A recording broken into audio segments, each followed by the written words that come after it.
Assalamualaikum warahmatullahi wabarakatuh. Selamat pagi menjelang siang anak-anakku kelas 8H. Semuanya pada hari hadir semua. Ya oke lah. Kalian sudah berdoa semua ya. Untuk kali ini pada hari Rabu tanggal 12 Mei ini pembelajaran kita matematik. Kemarin sudah tentang statistik, sekarang bab berikutnya yaitu tentang peluang atau dikenal dengan probabilitas. Tujuan pembelajaran yaitu peserta didik diharapkan menjelaskan peluang empiris dan teoritis suatu kejadian dari suatu percobaan. Ya, kita lanjutkan pada peluang berikutnya. Ya, peluang teoritis. Peluang adalah suatu rasio atau perbandingan dari hasil yang dimaksud atau diinginkan dengan semua hasil yang mungkin pada suatu percobaan. Di dalam peluang, sebelum menentukan besarnya peluang, kita harus menentukan dulu ruang sampel dan titik sampel. Yang dimaksud dengan ruang sampel dari suatu percobaan dan dinyatakan dalam bentuk diagram pohon maupun tabel. Sebagai contoh, pada satu percobaan melemparkan 2 keping mata uang logam atau koin yang berisi angka dalam kurung A dan gambar dalam kurung G sebanyak 1 kali. Tentukan ruang sampel percobaan tersebut. Ya, yang pertama dengan menggunakan diagram pohon. Koin 1, kemudian ada koin 2. Koin 1 yaitu A dan gambar, koin 2-nya dari A ini bercabang 2 menjadi A dan gambar. Yang gambar bercabang 2 lagi A dan gambar. Dari A ke A menghasilkan AA, berarti angka-angka. A ke G, AG, G ke A, GA, dan G ke G, GG. Maka itu merupakan ruang sampelnya. Ruang sampelnya ada 4, yaitu AA, AG, GA, dan GG. Kemudian dan sisi gambar pada koin 2. Kemudian yang kedua menggunakan tabel koin 1 itu ke bawah A ke G, koin 2 ke samping kanan A dan G. A dikalikan dengan A menjadi AA, A ke G, AG, kemudian G ke A, GA, G ke G adalah GG. Ruang sampelnya AA, AG, GG, dan AG ada 2, berarti sebanyak 4. Ya, itu ruang sampel lambangnya S. Terus udah geser yang ini.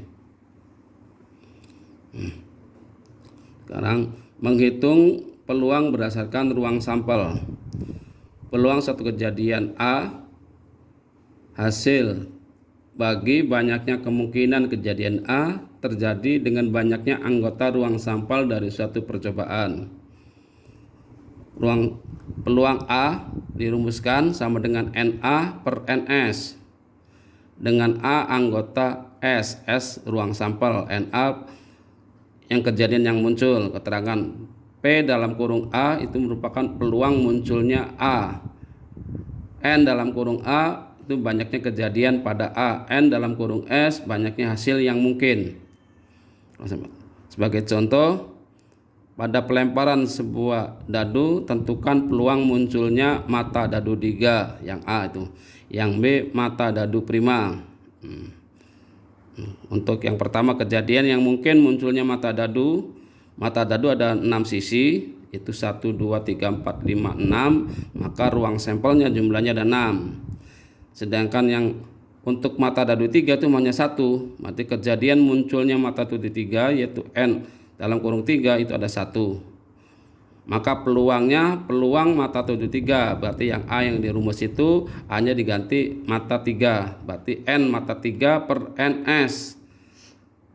Yang 3 ada 1, NS-nya 6, berarti peluangnya 1 per 6. Yang kedua, peluang munculnya mata dadu prima. Mata dadu prima itu bilangan prima. Ada berapa anak-anak bilangan prima? Coba sebutkan.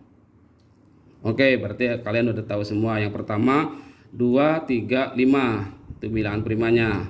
Berarti jumlahnya ada 3, berarti N prima sama dengan 3. Jadi peluang yang muncul mata dadu prima itu P dalam kurung prima Kalau rumusnya P dalam kurung A itu yang kejadiannya berarti N prima per NS. Prima ada 3, NS-nya ada 6, berarti 3 per 6. Diperkecil menjadi 1 per 2 atau setengah. Ya, itulah rumus tentang peluang. Ya, lanjutan lagi.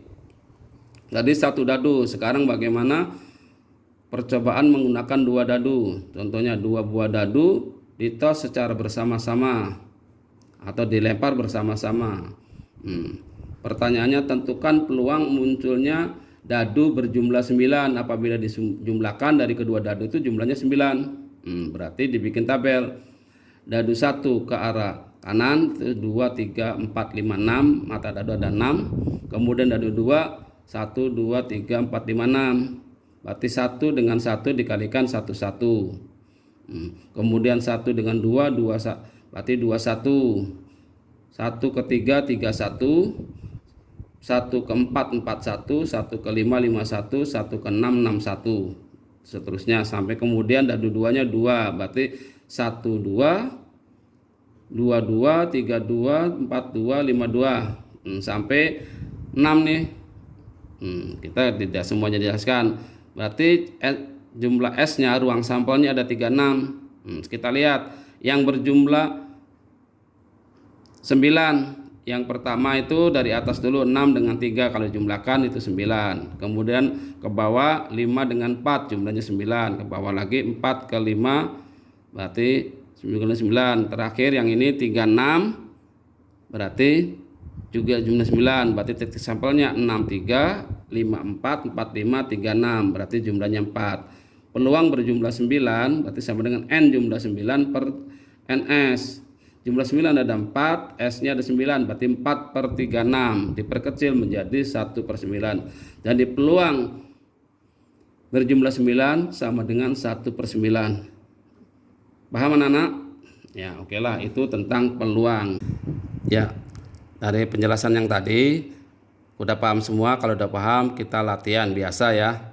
Ini ada Bapak kasihkan soalnya, ada 2 buah soal. Nomor pertama, 2 buah uang koin dilempar secara bersama-sama. Tentukan peluang munculnya. Yang A 2 buah gambar, yang B angka dan gambar. Berarti kalau 2 buah gambar GG, angka dan gambar berarti AG atau GA.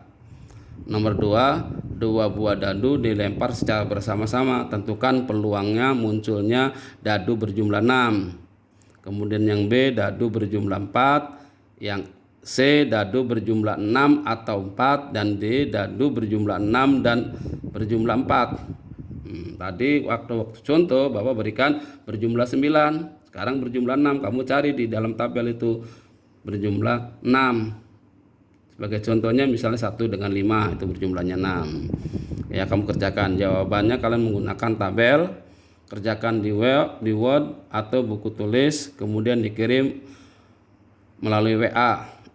Ya, melalui WA Bapak ya. Udah paham semua? Itulah tugas dari Bapak. Minggu depan kalau bisa kalian belajar tentang statistik ya, mulai dari penjelasan statistik sampai terakhir kemarin yaitu kuartil, jangkauan dan seterusnya. Itu untuk ulangan minggu depan. Ya, anak-anak ya sudah, sekali sebelumnya kita sama-sama mari berdoa.